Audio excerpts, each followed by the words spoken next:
شروع اللہ کا نام لے کر جو بڑا مہربان نہایت رحم والا ہے۔ اس کتاب کا اتارا جانا اللہ کی طرف سے ہے جو غالب ہے، حکمت والا ہے۔ اے پیغمبر، ہم نے یہ کتاب تمہاری طرف سچائی کے ساتھ نازل کی ہے، تو اللہ کی عبادت کرو، یعنی اس کی عبادت کو شرک سے خالص کر کے۔ دیکھو، خالص عبادت اللہ ہی کے لیے زیبا ہے، اور جن لوگوں نے اس کے سوا اور دوست بنائے ہیں وہ کہتے ہیں کہ ہم ان کو اس لیے پوچھتے ہیں کہ وہ ہم کو اللہ کا مقرب بنا دیں۔ تو جن باتوں میں یہ اختلاف کرتے ہیں اللہ ان میں ان کا فیصلہ کر دے گا۔ بے شک اللہ اس شخص کو جو جھوٹا ناشکرا ہے ہدایت نہیں دیتا۔ اگر اللہ کسی کو اپنا بیٹا بنانا چاہتا تو اپنی مخلوق میں سے جس کو چاہتا منتخب کر لیتا۔ وہ پاک ہے، وہی ہے اللہ جو اکیلا ہے، بڑا زبردست ہے۔ اسی نے آسمانوں اور زمین کو تدبیر کے ساتھ پیدا کیا ہے، اور وہی رات کو دن پر لپیٹتا اور دن کو رات پر لپیٹتا ہے، اور اسی نے سورج اور چاند کو کام میں لگا رکھا ہے، سب ایک وقت مقرر تک چلتے رہیں گے۔ دیکھو، وہی غالب ہے، بخشنے والا ہے۔ اسی نے تم کو ایک جان سے پیدا کیا، پھر اس سے اس کا جوڑا بنایا، اور اسی نے تمہارے لیے چوپایوں میں سے 8 جوڑے بنائے۔ وہی تم کو تمہاری ماؤں کے پیٹ میں پہلے ایک طرح، پھر دوسری طرح 3 اندھیروں میں بناتا ہے۔ یہی اللہ تمہارا پروردگار ہے، اسی کی بادشاہی ہے، اس کے سوا کوئی معبود نہیں۔ پھر تم کہاں بہ کے جاتے ہو؟ اگر ناشکری کرو گے تو اللہ تم سے بے نیاز ہے، اور وہ اپنے بندوں سے ناشکری پسند نہیں کرتا، اور اگر شکر کرو گے تو وہ اس کو تمہارے لیے پسند کرتا ہے، اور کوئی بوجھ اٹھانے والا دوسرے کا بوجھ نہیں اٹھائے گا۔ پھر تم کو اپنے پروردگار کی طرف لوٹنا ہے، پھر جو کچھ تم کرتے رہے وہ تم کو بتا دے گا۔ وہ تو دلوں کی پوشیدہ باتوں تک سے آگاہ ہے، اور جب انسان کو تکلیف پہنچتی ہے تو اپنے پروردگار کو پکارتا ہے، اس کی طرف دل سے رجوع کرتا ہے۔ پھر جب وہ اس کو اپنی طرف سے کوئی نعمت دے دیتا ہے تو جس کام کے لیے پہلے اس کو پکارتا تھا اسے بھول جاتا ہے، اور اللہ کا شریک بنانے لگتا ہے تاکہ لوگوں کو اس کے رستے سے گمراہ کرے۔ کہہ دو کہ اے کافر نعمت، اپنی ناشکری کے باوجود تھوڑا سا فائدہ اٹھا لے، پھر تو دوزخیوں میں ہوگا۔ بھلا مشرک اچھا ہے یا وہ جو رات کے مختلف اوقات میں زمین پر پیشانی رکھ کر اور کھڑے ہو کر عبادت کرتا اور آخرت سے ڈرتا اور اپنے پروردگار کی رحمت کی امید رکھتا ہے۔ کہو، بھلا جو لوگ علم رکھتے ہیں اور جو علم نہیں رکھتے، کیا دونوں برابر ہو سکتے ہیں؟ پس نصیحت تو وہی حاصل کرتے ہیں جو عقل مند ہیں۔ اے نبی، میرا پیغام سنا دو۔ اے میرے بندو جو ایمان لائے ہو، اپنے پروردگار سے ڈرو۔ جن لوگوں نے اس دنیا میں نیکی کی ان کے لیے بھلائی ہے، اور اللہ کی زمین کشادہ ہے۔ جو صبر کرنے والے ہیں ان کو بے حساب ثواب ملے گا۔ کہہ دو کہ مجھ سے ارشاد ہوا ہے کہ اللہ کی عبادت کو خالص کر کے اس کی بندگی کروں، اور یہ بھی ارشاد ہوا ہے کہ سب سے پہلے میں فرما بردار بن جاؤں۔ کہہ دو کہ اگر میں اپنے پروردگار کا حکم نہ مانوں تو مجھے بڑے دن کے عذاب سے ڈر لگتا ہے۔ کہہ دو کہ میں اپنے دین کو شرک سے خالص کر کے اللہ ہی کی عبادت کرتا ہوں، اب تم اس کے سوا جس کی چاہو پرستش کرو۔ کہہ دو کہ نقصان اٹھانے والے تو وہی لوگ ہیں جنہوں نے قیامت کے دن اپنے آپ کو اور اپنے گھر والوں کو نقصان میں ڈالا۔ دیکھو، یہی سراسر نقصان ہے۔ ان کے اوپر آگ کے سائبان ہوں گے اور نیچے اسی کے فرش ہوں گے۔ یہ وہ عذاب ہے جس سے اللہ اپنے بندوں کو ڈراتا ہے کہ اے میرے بندو، مجھی سے ڈرتے رہو۔ اور جنہوں نے اس بات سے پرہیز کیا کہ بتوں کو پوجیں اور اللہ کی طرف رجوع کیا، ان کے لیے بشارت ہے۔ تو میرے بندوں کو بشارت سنا دو۔ جو بات کو غور سے سنتے ہیں پھر سب سے اچھی باتوں کی پیروی کرتے ہیں، یہی وہ لوگ ہیں جن کو اللہ نے ہدایت دی، اور یہی عقل والے ہیں۔ بھلا جس شخص پر عذاب کا حکم صادر ہو چکا ہو تو کیا تم اسے جو دوزخ میں پڑا ہو نکال سکتے ہو؟ لیکن جو لوگ اپنے پروردگار سے ڈرتے ہیں ان کے لیے اونچے اونچے محل ہیں جن کے اوپر بالا خانے بنے ہوئے ہیں اور ان کے نیچے نہریں بہ رہی ہیں۔ یہ اللہ کا وعدہ ہے، اللہ وعدے کے خلاف نہیں کرتا۔ کیا تم نے نہیں دیکھا کہ اللہ آسمان سے پانی نازل کرتا، پھر اس کو زمین میں چشمے بنا کر جاری کرتا، پھر اس سے کھیتی اگاتا ہے جس کے طرح طرح کے رنگ ہوتے ہیں، پھر وہ تیار ہو جاتی ہے، پس تم اس کو دیکھتے ہو کہ زرد ہو گئی ہے، پھر اسے چورا چورا کر دیتا ہے۔ بے شک اس میں عقل والوں کے لیے نصیحت ہے۔ بھلا جس شخص کا سینہ اللہ نے اسلام کے لیے کھول دیا ہو، سو وہ اپنے پروردگار کی طرف سے روشنی پر ہو، تو کیا وہ سخت دل کافر کی طرح ہو سکتا ہے؟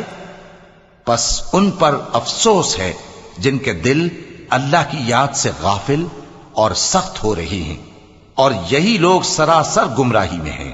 اللہ نے نہایت اچھی باتیں نازل فرمائی ہیں، یعنی کتاب جس کی آیتیں باہم ملتی جلتی ہیں اور دہرائی جاتی ہیں۔ جو لوگ اپنے پروردگار سے ڈرتے ہیں ان کے بدن کے رونگٹے اسے سن کر کھڑے ہو جاتے ہیں، پھر ان کی کھالیں نرم ہو جاتی ہیں اور دل بھی نرم ہو کر اللہ کی یاد کی طرف متوجہ ہو جاتی ہیں۔ یہی اللہ کی ہدایت ہے، وہ اس سے جس کو چاہتا ہے ہدایت دیتا ہے، اور جس کو اللہ گمراہ رہنے دے اس کو کوئی ہدایت دینے والا نہیں۔ بھلا جو شخص قیامت کے دن اپنے چہرے پر برے عذاب کو روکتا ہو، کیا وہ ویسا ہو سکتا ہے جو چین میں ہو؟ اور ظالموں سے کہا جائے گا کہ جو کچھ تم کرتے رہے تھے اب اس کے مزے چکھو۔ جو لوگ ان سے پہلے تھے انہوں نے بھی تکذیب کی تھی، تو ان پر عذاب ایسی جگہ سے آ گیا کہ ان کو خبر ہی نہ تھی۔ پھر ان کو اللہ نے دنیا کی زندگی میں رسوائی کا مزہ چکھا دیا، اور آخرت کا عذاب تو بہت ہی بڑا ہے۔ کاش یہ سمجھ رکھتے۔ اور ہم نے لوگوں کے سمجھانے کے لیے اس قرآن میں ہر طرح کی مثالیں بیان کی ہیں تاکہ وہ نصیحت حاصل کریں۔ یہ قرآن عربی ہے جس میں کوئی عیب اور اختلاف نہیں، تاکہ وہ ڈر مانے۔ اللہ ایک مثال بیان کرتا ہے کہ ایک شخص ہے جس میں کئی آدمی شریک ہیں مختلف مزاج کے، اور ایک آدمی پورے کا پورا ایک شخص کا غلام ہے۔ بھلا دونوں کی حالت برابر ہے؟ نہیں، الحمدللہ، مگر یہ اکثر لوگ نہیں جانتے۔ اے پیغمبر، تم بھی مرنے والے ہو اور یہ بھی مرنے والے ہیں، پھر تم سب قیامت کے دن اپنے پروردگار کے سامنے جھگڑو گے۔ پھر اس سے بڑھ کر ظالم کون جو اللہ پر جھوٹ بولے اور سچی بات جب اس کے پاس پہنچ جائے تو اسے جھٹلائے۔ کیا جہنم میں کافروں کا ٹھکانہ نہیں ہے؟ اور جو شخص سچی بات لے کر آیا اور جس نے اس کی تصدیق کی، وہی لوگ متقی ہیں۔ وہ جو چاہیں گے ان کے لیے ان کے پروردگار کے پاس موجود ہے۔ نیکوکاروں کا یہی بدلہ ہے، تاکہ اللہ ان سے برائیوں کو جو انہوں نے کی دور کر دے، اور نیک کاموں کا جو وہ کرتے رہے ان کو بدلہ دے۔ کیا اللہ اپنے بندے کو کافی نہیں؟ اور اے نبی، یہ تم کو ان لوگوں سے جو اللہ کے سوا ہیں یعنی غیر اللہ سے ڈراتے ہیں، اور جس کو اللہ گمراہ رہنے دے اسے کوئی ہدایت دینے والا نہیں، اور جس کو اللہ ہدایت دے اس کو کوئی گمراہ کرنے والا نہیں۔ کیا اللہ عزت والا بدلہ لینے والا نہیں ہے؟ اور اگر تم ان سے پوچھو کہ آسمانوں اور زمین کو کس نے پیدا کیا تو کہہ دیں گے کہ اللہ نے۔ کہو کہ بھلا دیکھو تو جن کو تم اللہ کے سوا پکارتے ہو، اگر اللہ مجھ کو کوئی تکلیف پہنچانی چاہے تو کیا وہ اس تکلیف کو دور کر سکتی ہیں؟ یا اگر وہ مجھ پر مہربانی کرنا چاہے تو کیا وہ اس کی مہربانی کو روک سکتے ہیں؟ کہہ دو کہ مجھے اللہ ہی کافی ہے، بھروسہ رکھنے والے اسی پر بھروسہ رکھتے ہیں۔ کہہ دو کہ اے قوم، تم اپنی جگہ عمل کیے جاؤ، میں اپنی جگہ عمل کیے جاتا ہوں۔ ان قریب تم کو معلوم ہو جائے گا کہ کس پر عذاب آتا ہے جو اسے رسوا کرے گا، اور کس پر ہمیشہ کا عذاب نازل ہوتا ہے۔ ہم نے تم پر یہ کتاب لوگوں کی ہدایت کے لیے سچائی کے ساتھ نازل کی ہے، تو جو شخص ہدایت پاتا ہے تو اپنے بھلے کے لیے، اور جو گمراہ ہوتا ہے تو گمراہی سے اپنا ہی نقصان کرتا ہے۔ اور اے پیغمبر، تم ان کے ذمہ دار نہیں ہو۔ اللہ لوگوں کے مرنے کے وقت ان کی روحیں قبض کر لیتا ہے، اور جو مرے نہیں ان کی روحیں سوتے میں قبض کر لیتا ہے۔ پھر جن پر موت کا حکم کر چکتا ہے ان کو روک رکھتا ہے، اور باقی روحوں کو ایک وقت مقرر تک کے لیے چھوڑ دیتا ہے۔ جو لوگ غور و فکر کرتے ہیں ان کے لیے اس میں نشانیاں ہیں۔ کیا انہوں نے اللہ کے سوا اور سفارشی بنا لیے ہیں؟ کہو کہ خواہ وہ کسی چیز کا بھی اختیار نہ رکھتے ہوں اور نہ کچھ سمجھتے ہی ہوں تب بھی کہہ دو کہ سفارش تو سب اللہ ہی کے اختیار میں ہے، اسی کے لیے آسمانوں اور زمین کی بادشاہت ہے، پھر تم اسی کی طرف لوٹ کر جاؤ گے۔ اور جب ایک اکیلے اللہ کا ذکر کیا جاتا ہے تو جو لوگ آخرت پر ایمان نہیں رکھتے ان کے دل گھٹ جاتے ہیں، اور جب اللہ کے سوا اوروں کا ذکر کیا جاتا ہے تو فوراً خوش ہو جاتے ہیں۔ کہو کہ اے اللہ، اے آسمانوں اور زمین کے پیدا کرنے والے، پوشیدہ اور ظاہر کے جاننے والے، تو ہی اپنے بندوں میں ان باتوں کا جن میں وہ اختلاف کرتے رہے ہیں فیصلہ کرے گا۔ اور اگر ظالموں کے پاس وہ سب مال و متاع ہو جو زمین میں ہے اور اس کے ساتھ اسی قدر اور ہو تو قیامت کے روز برے عذاب سے رہائی پانے کے بدلے میں دے ڈالیں، اور ان پر اللہ کی طرف سے وہ امر ظاہر ہو جائے گا جس کا ان کو خیال بھی نہ تھا، اور ان کے اعمال کی برائیاں ان پر ظاہر ہو جائیں گی، اور جس عذاب کی وہ ہنسی اڑاتے تھے وہ ان کو آ گھیرے گا۔ سو جب انسان کو تکلیف پہنچتی ہے تو ہمیں پکارنے لگتا ہے، پھر جب ہم اس کو اپنی طرف سے نعمت بخشتے ہیں تو کہتا ہے کہ یہ تو مجھے میرے علم و دانش کے سبب ملی ہے۔ نہیں، بلکہ وہ آزمائش ہے، مگر ان میں سے اکثر نہیں جانتے۔ جو لوگ ان سے پہلے تھے وہ بھی یہی کہا کرتے تھے، تو جو کچھ وہ کیا کرتے تھے ان کے کچھ کام نہ آیا، آخر ان پر ان کی برائیوں کا وبال پڑ گیا۔ اور جو لوگ ان میں سے ظلم کرتے رہے ہیں ان پر بھی ان کے برے اعمال کا وبال عنقریب پڑے گا، اور وہ اللہ کو عاجز نہیں کر سکتے۔ کیا ان کو معلوم نہیں کہ اللہ ہی جس کے لیے چاہتا ہے رزق کو فراخ کر دیتا ہے اور جس کے لیے چاہتا ہے تنگ کر دیتا ہے؟ جو لوگ ایمان لاتے ہیں ان کے لیے اس میں بہت سی نشانیاں ہیں۔ اے پیغمبر، میری طرف سے لوگوں کو کہہ دو کہ اے میرے بندو، جنہوں نے اپنی جانوں پر زیادتی کی ہے، اللہ کی رحمت سے نا امید نہ ہونا۔ اللہ تو سب گناہوں کو بخش دیتا ہے، بے شک وہی تو ہے بڑا بخشنے والا، بڑا مہربان۔ اور اس سے پہلے کہ تم پر عذاب آ واقع ہو، اپنے پروردگار کی طرف رجوع کرو اور اس کے فرما بردار ہو جاؤ، ورنہ بعد میں تم کو مدد نہیں ملے گی۔ اور اس سے پہلے کہ تم پر ناگہاں عذاب آ جائے اور تم کو خبر بھی نہ ہو، اس نہایت اچھی کتاب کی جو تمہارے پروردگار کی طرف سے تمہاری جانب نازل ہوئی ہے پیروی کرو۔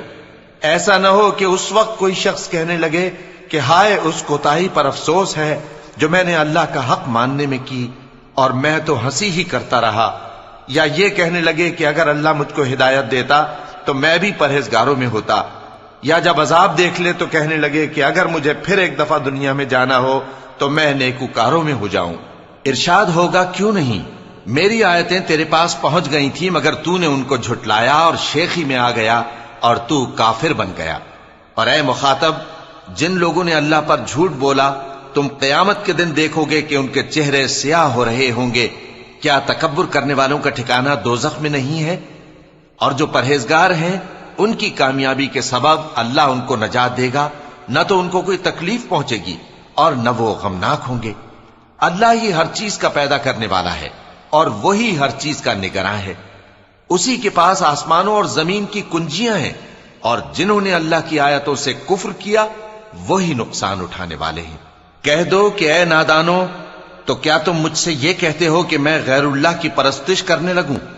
اور اے پیغمبر، تمہاری طرف اور ان پیغمبروں کی طرف جو تم سے پہلے ہو چکے ہیں یہی وہی بھیجی گئی ہے کہ اگر تم نے شرک کیا تو تمہارے اعمال برباد ہو جائیں گے اور تم نقصان اٹھانے والوں میں ہو جاؤ گے، بلکہ اللہ ہی کی عبادت کرو اور شکر گزاروں میں رہو۔ اور انہوں نے اللہ کی قدر شناسی جیسی کرنی چاہیے تھی نہیں کی۔ اور قیامت کے دن تمام زمین اس کی مٹھی میں ہوگی اور آسمان اس کے داہنے ہاتھ میں لپٹے ہوئے ہوں گے، اور وہ ان لوگوں کے شرک سے پاک ہے، بلند و برتر ہے۔ اور جب سور پھونکا جائے گا تو جو لوگ آسمانوں میں ہیں اور جو زمین میں ہیں سب بے ہوش ہو کر گر پڑیں گے مگر وہ جس کو اللہ چاہے۔ پھر دوسری دفعہ سور پھونکا جائے گا تو فوراً سب کھڑے ہو کر دیکھنے لگیں گے، اور زمین اپنے پروردگار کے نور سے چمک اٹھے گی اور اعمال کی کتاب کھول کر رکھ دی جائے گی، اور پیغمبر اور دوسرے گواہ حاضر کیے جائیں گے، اور ان میں انصاف سے فیصلہ کیا جائے گا اور ان کے ساتھ بے انصافی نہیں کی جائے گی۔ اور جس شخص نے جو عمل کیا ہوگا اس کو اس کا پورا پورا بدلہ مل جائے گا، اور جو کچھ یہ کرتے ہیں اس کو سب کی خبر ہے۔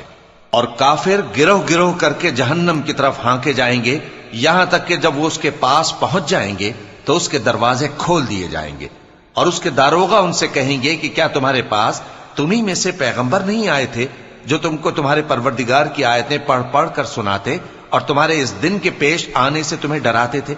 وہ کہیں گے کیوں نہیں، لیکن کافروں کے حق میں عذاب کا حکم ثابت ہو چکا تھا۔ کہا جائے گا کہ دوزخ کے دروازوں میں داخل ہو جاؤ، ہمیشہ اس میں رہو گے، سو تکبر کرنے والوں کا برا ٹھکانہ ہے۔ اور جو لوگ اپنے پروردگار سے ڈرتے ہیں ان کو گروہ گروہ کر کے بہشت کی طرف لے جایا جائے گا، یہاں تک کہ جب وہ اس کے پاس پہنچ جائیں گے اس حال میں کہ اس کے دروازے کھولے جا چکے ہوں گے، اور اس کے داروغہ ان سے کہیں گے کہ تم پر سلام ہو، تم بہت اچھے رہے، اب اس میں ہمیشہ کے لیے داخل ہو جاؤ۔ اور وہ کہیں گے کہ اللہ کا شکر ہے جس نے اپنے وعدے کو ہم سے سچا کر دیا اور ہم کو اس زمین کا وارث بنا دیا، ہم بہشت میں جہاں چاہیں رہیں، تو اچھے عمل کرنے والوں کا بدلہ بھی کیسا خوب ہے۔ اور تم فرشتوں کو دیکھو گے کہ عرش کے گرد گھیرا باندھے ہوئے ہیں اور اپنے پروردگار کی تعریف و تسبیح کر رہے ہیں، اور ان میں انصاف کے ساتھ فیصلہ کر دیا جائے گا، اور کہا جائے گا کہ ہر طرح کی تعریف اللہ ہی کے لیے ہے جو تمام جہانوں کا مالک ہے۔